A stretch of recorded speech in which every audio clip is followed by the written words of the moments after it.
Yeah, yeah, yeah, yeah. Because I'm happy. I'm a Muslim, that's what makes me happy, and that's the truth. Can we have the next question from the brother? Yes, thank you for the wonderful talk. My name is Chai. I just want to know, since media is the most powerful weapon nowadays, certain irresponsible parties have released media which causes certain parties to resort to much violence method in solving the problem. According to Al-Quran, what is the best approach for this kind of scenarios? The brother asked the question, I think is referring to the innocence of Muslims, correct? Yes, correct. The brother is saying that sometimes certain things, as media is the most powerful weapon, certain things come into the media which hurt the feelings of other people. So what is the best strategy that should be done?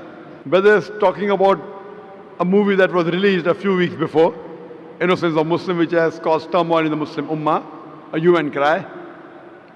And I have given a reply that how Muslims should behave. Normally what happens that whenever such issues come, it's common for the Western world to bring out things which are against Islam. We had the case of Salman Rushdie wrote satanic verses, Tasliman Nasreen wrote Lajja, then we have the Danish cartoons, now we have Innocence of Muslims. See, normally when such things come, almost all the Muslims jump into the agitation. Number one, what happens is that if Muslims are doing certain productive activity, for example, one person is doing some 100 points of activity, I'm doing 100 points, he's doing 100 points. When such things happen, everyone jumps into it and we stop our normal activity. Maybe from 100 goes to 0.5. And we all jump into these things. Muslims are emotional, that is good, mashallah. But what happens, the growth of activity is stopped. What I suggest, there should be specialized organizations to deal with such issues. How today the aid of specialization, we have heart specialists, brain specialists, kidney specialists. We should have specialized Muslim organization to deal with these issues so that the other Muslims can continue with their normal routine activity of spreading Islam and not stop the growth. For this, I suggested 6 strategies. Number one, what I suggest is there should be a battery of international lawyers. The best lawyers from different parts of the world, maybe the best lawyers from Malaysia, from Muslim Gulf countries, maybe from India, maybe Sri Lanka, from different parts of the world, maybe best lawyers from UK, from USA. Whenever such things happen, we should file a case in the International Court of Law. I don't believe we will get justice. I know the International Court of Law is far away from justice, especially where Muslims are concerned. But at least we will put our point through. Have the best of lawyers. The person who has done the act, he should be brought to task. Even if the law will not punish him, but he'll have a hell of a time replying to it. Number one, we should have battery of international top lawyers.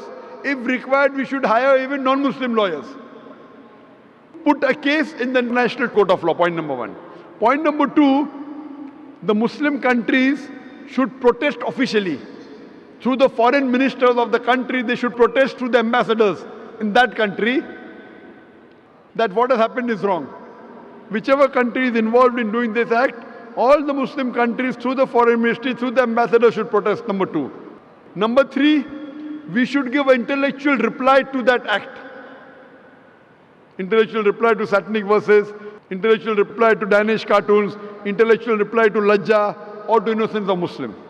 Strategy number 4, if we know the country involved in the act, if we know there is a dealing with the Muslim countries, there should be a ban in importing their products. The best example is during Danish cartoons, Denmark wasn't interested in listening to Muslims. So all the Gulf countries got together and they said, we banned the products of Denmark. They went in a loss of more than $1 billion. Then they wanted to sit across the table. Put a sanction against that country. If you believe in freedom of speech, we believe in freedom of using what we want. It's our wish whether we want to use Danish products or not. The moment there was a sanction against the Danish products, Denmark wanted to talk to the Muslims.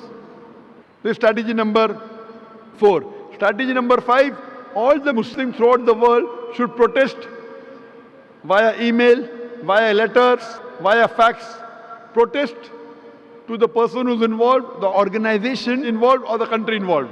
At last, there should be a mass peaceful protest. There should be a show of strength, a peaceful protest, but it should be peaceful. We should not damage the property of another country, should not hurt innocent people, should not indulge in violence. It is prohibited. We should not kill anyone of the same community. As I said earlier, it is haram in Islam. There should be a mass peaceful protest. A show of strength should be there. Millions of people should gather together, but it should be a peaceful march. We should not indulge in violence. If Muslims get together and do it intellectually, inshallah, we can give a fitting reply to such things. Hope that answers the question. Thank you. Let me tell you about my happiness. I get my happiness from Islam. It makes me kind and a better human.